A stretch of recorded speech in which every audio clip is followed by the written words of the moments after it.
is Nancy Goodman Lee, and when I was in the Peace Corps, I was Nancy Goodman. I was in Peru, and I was in from 1963 to 1965, starting February. Supposed to be urban community development, I ended up going up into the mountains near Huaraz, in an area, the Callejón de Huaylas, in a little town called Vicos. It wasn't even a town, it was a community, una comunidad.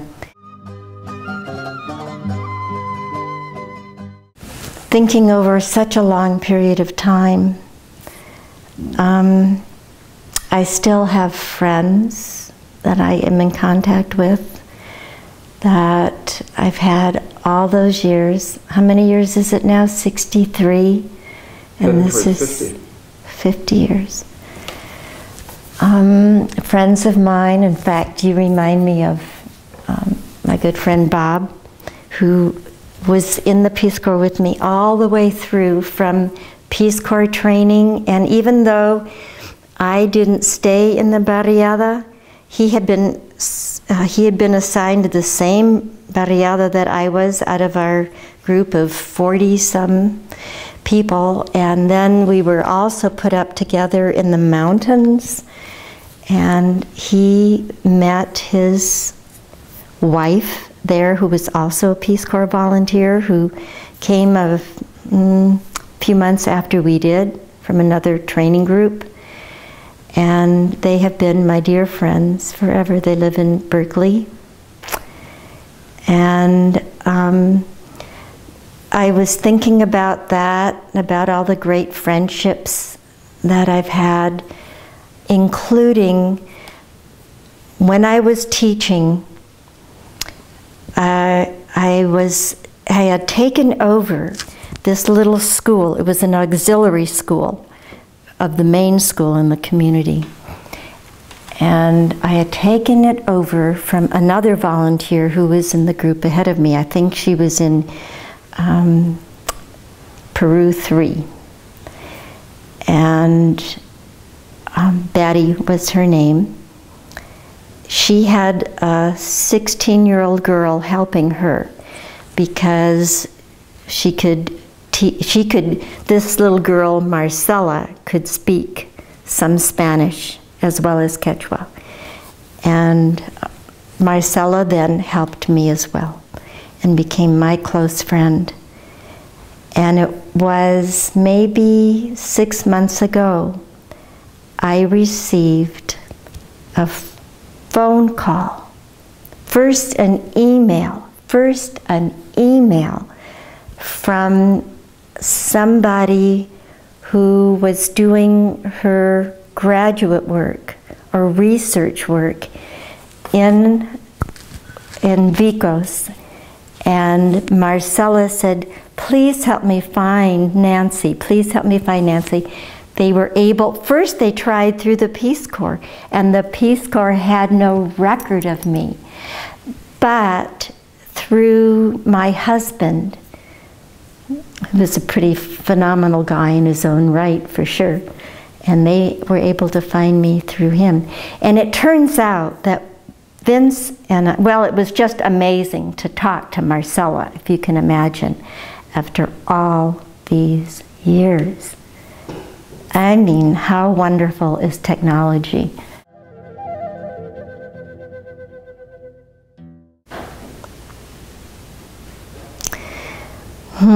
Marcela was a really important person for me. She not only helped me teach school, but of course we became very close friends. I would pick her up on my way to the school because I had an auxiliary school, and so I'd have to walk to my school about 3 kilometers or so, up and down, up and down. And she lived along the way, and she, of course, would always be doing her spinning. As they do, they walk along and pull the puria and spin. So she'd try to teach me to do the same thing. It was hilarious, of course. But she made me a skirt, and I helped her. You could see, actually, the parts that I did that weren't very good. But I would try to incorporate, try to do what she did. We then sent the yarn to be woven, and that was done by the men on their big weaving machines. And then we dyed it. She did this, and then she sewed it, and she put in all the fancy, beautiful designs that they do. And then she made her skirt also of the same. And so that we had kind of a matching thing. Oh, here's a great story. So she wanted me to be a comadre. She wanted me to be the comadre of the madrina of her child. Well, she was 16 or 17 and didn't have any children yet. So what she did, and this was sort of a tradition they did, but I did not understand it exactly. She made a bread doll. Well, actually, go ahead. Okay. She baked a bread doll. So it was a doll of bread. And she did that when the padre was coming to the community. They came once a year to do whatever sacraments or whatever they did. Because of course the Indians had their mix of religion and their local spiritual beings. She baked this bread doll so that the sacristan could say whatever things he said over it, and then I would be her comadre and be the madrina of her, or the godmother of her child when she had it. I didn't quite really understand what that was all about.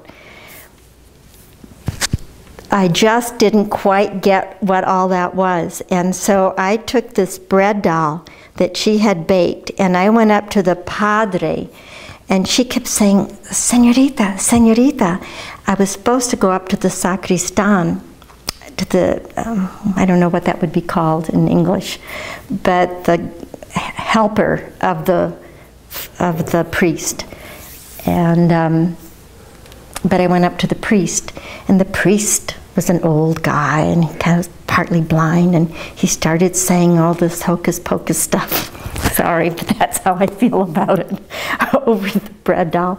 And then he pulled back the blankets, and he got furious. "This is not a real child. What are you trying to do to me?" He says in Spanish. I was supposed to go up to the helper and not to the real priest. And so I thought that was kind of a funny story. I didn't tell that as well, but it was funny. It was kind of horrifying at the time, but it's funny now. Poor Marcella didn't think that was very funny.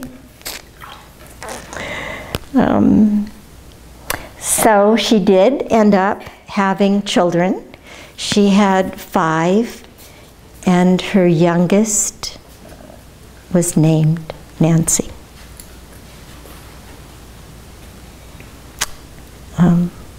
And I've always been proud of that. Now, you said she contacted you. Have you seen her face to face? I actually saw her face to face in 1980, thank you, in 1986. Mm-hmm. 86. Mm-hmm. as I mentioned, my husband and I started going to Peru in '82. We got married in '83. And then in '84, we went back again. And we've been going into the Andes, not always Peru, but pretty much into the Andes ever since, every year, doing these explorations. And